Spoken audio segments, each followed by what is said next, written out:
जागतिक घडामोडींचा मोठा फटका आता थेट तुमच्या खिशाला बसू लागलाय. आखाती देशांमधील युद्धजन्य परिस्थितीचे सावट आता रत्नागिरीच्या इंधन दरांवरही स्पष्टपणे दिसू लागलंय. तेल कंपन्यांनी ब्रँडेड पेट्रोलच्या दरात मोठी वाढ केलेली दिसून येतेय. आखाती देशातील वाढत्या तणावाचा परिणाम म्हणून एचपीसीएल, बीपीसीएल आणि इंडियन ऑइल यासारख्या प्रमुख तेल कंपन्यांनी आपल्या पॉवर पेट्रोलच्या दरात वाढ करण्याचा निर्णय घेतलाय. रत्नागिरीमध्ये या दरवाढीचे थेट पडसाद उमटले असून पॉवर पेट्रोलच्या किमतीत प्रति लिटर ₹2.09 वाढ झाली आहे. आकडेवारीवर नजर टाकली तर रत्नागिरीत कालपर्यंत पॉवर पेट्रोलचा दर ₹113.11 इतका होता, जो आता या दरवाढीनंतर ₹115.20 प्रति लिटरवर पोहोचलाय.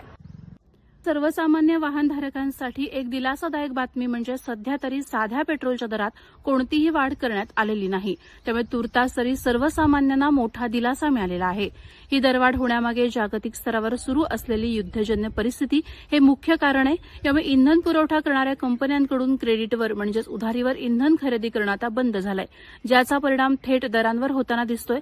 सध्या महाराष्ट्रात सुमारे 8,000 तर संपूर्ण देशात 1 लाखाच्या घरात पेट्रोल पंप कार्यरत आहेत. या सर्व ठिकाणी जागतिक घडामोडींचा आणि तेल कंपन्यांचा या निर्णयाचा परिणाम होण्याची शक्यता वर्तवण्यात येत आहे.